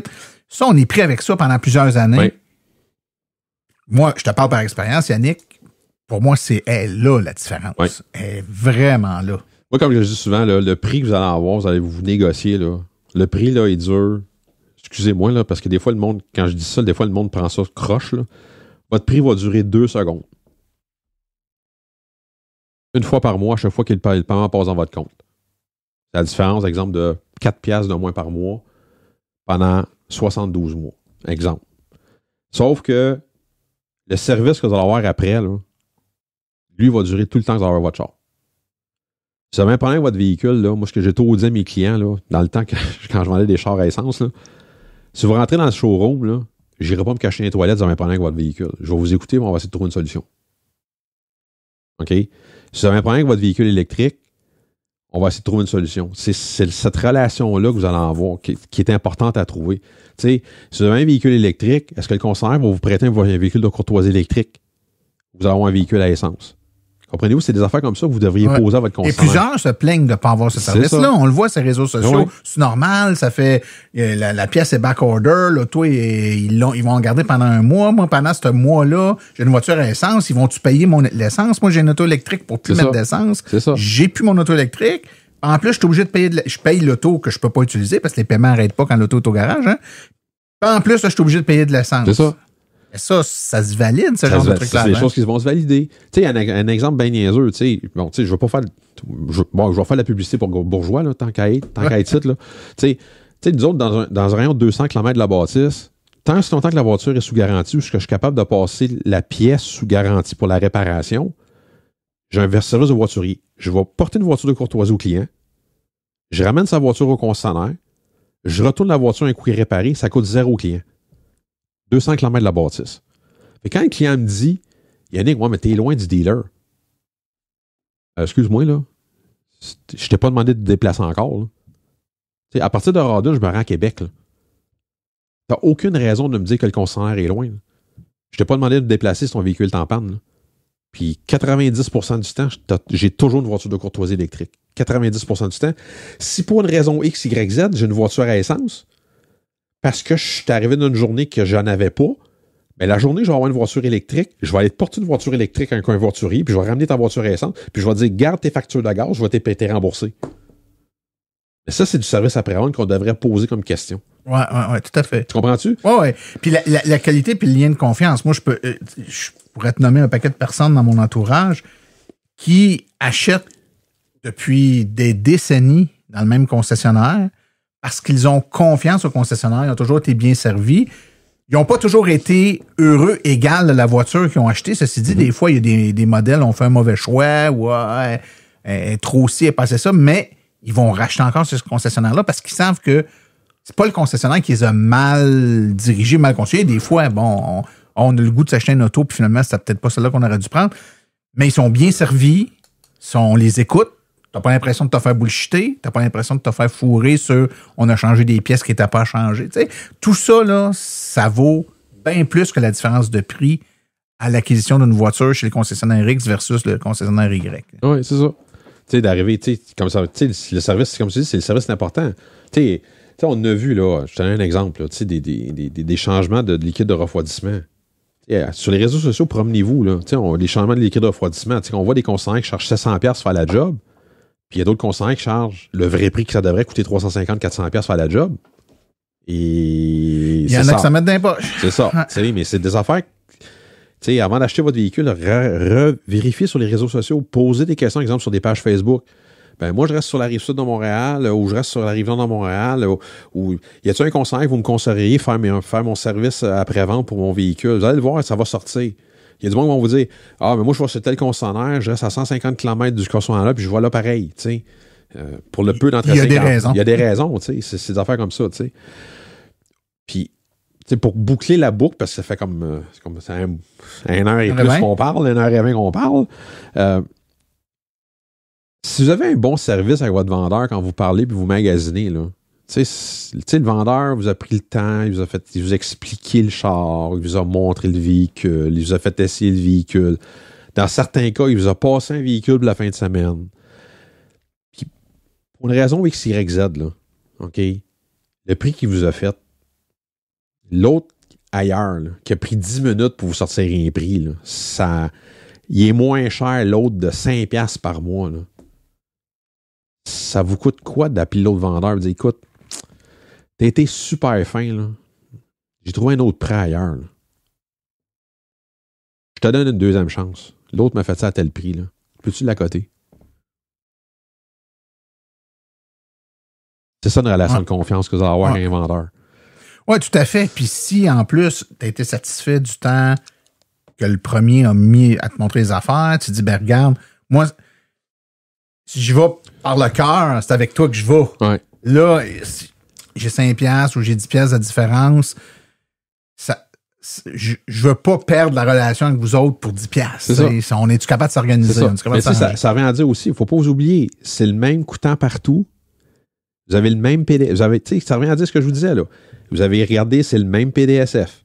C'est le même char. Vous avez le même véhicule d'échange. Vous avez les mêmes tailleurs d'hiver. Vous avez les mêmes variables que vous avez regardées depuis tantôt. Parce qu'on dit depuis tantôt, là. Vous avez regardé le même PDSF. Vous avez votre même véhicule d'échange. Vous avez mis le même argent comptant. Les mêmes pneus. Toutes les mêmes variables qu'on regarde depuis tantôt. Parce que les 5 variables qu'on parle depuis tout à l'heure, là, OK, c'est le même PDSF, le même véhicule d'échange, les mêmes autres options, tailleurs d'hiver, etc., les mêmes marques, même grandeur, même si, le même comptant, puis c'est votre paiement final au bout de ligne. Là. OK? C'est sûr que si, exemple, vous dites, moi, les tailleurs d'hiver, je m'en sac, vous ne regarderez pas votre tailleur d'hiver. Vous n'avez pas de véhicule d'échange, puis vous exemple, pardon, vous ne mettez pas d'argent comptant. Fait que dans votre transaction à vous, là, vous allez regarder juste le PDSF, vous allez juste regarder votre paiement final. OK? Fait qu'il y a des variables que vous ne regardez pas. Mais si vous regardez toutes les mêmes variables partout, là, rappelez votre vendeur et dites, garde, vous savez, c'est le même PDSF. Écoute, Yannick, 5$ de plus par mois. Vous savez, c'est le même coûtant partout. L'autre a peut-être baissé de 5$ parce qu'il veut t'accrocher comme client. C'est ça. Mais toi, pour le même prix, tu veux probablement le garder comme client. C'est ça. Aussi. Pour 5$, tu sais, je vais refaire mes calculs, je vais regarder. OK, c'est correct. T'sais, moi, dans mon cas, je vais me lever, je vais avoir un directeur. Parce que nous autres, on n'a pas, dans le cas de chez Bourgeois, on n'a pas de directeur des ventes. Je vais me lever, je vais peut-être aller voir mon propriétaire, je vais dire, garde, y a-tu moyen de faire de quoi? Ouais, c'est beau, Yannick, garde, c'est bon, on va le faire. Pour pas perdre le client. Ça m'a pris peut-être 3 minutes de plus. Puis le client va être super content, il va dire, OK, c'est beau, je vais faire affaire avec Yannick en bout de ligne, ou faire affaire avec votre concessionnaire à côté de chez vous, ou faire une place que il a pris le temps de me répondre, il a pris le temps de me mettre en confiance face à cette marque-là, je vais faire affaire avec lui. J'ai plus rien à dire. Ouais. Écoute, Yannick, c'était fort instructif. Je pense que les gens qui ont écouté ça, et puis je pense de pas faire fausse route quand je disais au début là, qu'il y a plein de gens que c'est un peu stressant, puis ont peur d'oublier des affaires, puis tu sais, je dis dans une des conférences que je donne sur les voitures électriques, dans la vie, on ne sait pas ce qu'on ne sait pas. Quand on ne sait pas qu'il y a tel truc qui existe puis qu'il faut faire attention à ça, ben on peut pas poser des questions dessus parce qu'on le sait pas. Là, aujourd'hui, on vient de parler aux gens des choses qu'il faut qu'ils sachent. Ouais. Il faut qu'ils fassent attention à ça. Vous le savez maintenant. Fait que j'ose espérer que vous allez vous assurer d'avoir les bons PDSF, que vous allez vous assurer de comparer des pommes Macintosh avec des pommes Macintosh, que vous allez vous assurer que toutes les bonnes questions sont posées, que vous vous faites donner des feuilles imprimées où toutes les informations sont claires, nettes et précises pour que vous puissiez vous assurer que vous comparez la même chose. Puis n'oubliez jamais que au-delà de l'acquisition ou la location du véhicule puis d'une mensualité qui, elle, tout ça va se régler la journée, là, vous allez prendre possession du véhicule. On le dit à la fin, mais ça reste que c'est important. Vous venez de vous attacher dans une relation d'affaires qui va durer 3, 4, 5, 6 ans, dépendant de la durée de votre location ou de votre financement, de votre achat de votre véhicule. Et la qualité du concessionnaire, la relation, comment vous vous sentez bien d'aller là, puis de pas avoir le feeling que, tu sais, quand les gens disent « l'impression que je me fais fourrer », ben je regrette si vous vous sentez comme ça chez un concessionnaire, vous avez peut-être pas choisi le bon concessionnaire. La vente à pression. Ouais, parce que il y en a des mauvais concessionnaires, ouais. Yannick, puis il y en a des très bons. Puis je pense qu'il faut prendre le temps de magasiner, puis de s'informer, puis de poser des questions aussi aux gens autour de nous. Puis vous allez le voir, là, les bons concessionnaires, c'est comme de la crème, hein, ça remonte sur le dessus. Quand vous allez dans des groupes Facebook, c'est toujours les mêmes qu'on entend parler, qui sont bons, puis qui donnent un bon service, puis c'est toujours...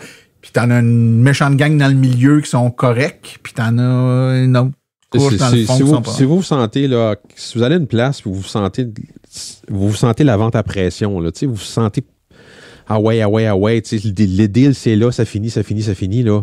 Si vous vous sentez en pression, là, puis vous vous sentez pas à l'aise, prenez pas une décision. T'sais. Puis je vous dis la pression, là, puis moi, à la fin de mois, là, quand j'arrive à la fin du mois, je l'explique aux clients. Les clients qui vont m'arriver le 29 septembre, là, je vais y dire aux clients, regardez, monsieur le client, moi, ce que je vous dis là, le prix est bon jusqu'à demain matin, jusqu'à demain au 30. OK? Parce que le 1er octobre, je vais y dire, là, le 1er octobre, les programmes vont changer. Je peux pas rien faire, c'est comme ça. Ouais, c'est pas moi qui vous mets de la pression. C'est pas moi de la pression, c'est fait comme ça. Ouais. Mais vous arrivez au milieu du mois, là, puis que le vendeur vous dit, exemple, pour vous dire, mais là, regardez votre véhicule d'échange, là, moi, j'ai un client, votre véhicule d'échange, puis c'est là, puis là, demain matin, c'est fini, là. Arrêtez ça, là. Ça, c'est n'importe quoi, là. Moi, j'ai un client là, votre véhicule d'échange, puis c'est là. Puis le programme, c'est fini demain matin, puis arrêtez ça, là. Si vous sentez une pression, que vous n'êtes pas à l'aise, là, prenez pas de recul. Excuse-moi, là. Regardez ça tranquille. Regardez ça tranquille à la maison. S'il y a quelque chose, je te rappelle, appelez-le. Yannick, c'est toujours un plaisir de te rencontrer. Merci beaucoup pour le temps que tu nous as donné. Puis j'invite les gens à aller regarder la chaîne. Comment s'appelle ta chaîne YouTube, Yannick? Évolution VE. Révolution VE. Il y a plein de vidéos. Moi, je sais pas le nom parce que moi, j'ai un favori. je vais avoir direct. Mais il y a plein de vidéos super informatifs. Yannick parle toujours avec le même franc-parler que vous avez entendu là sur plein de sujets.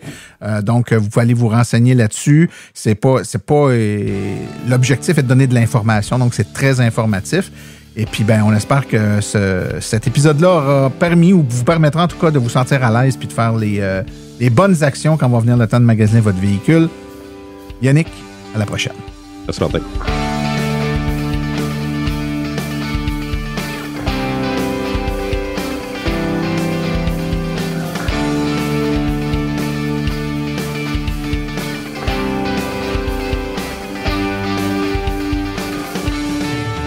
Épisode hors série.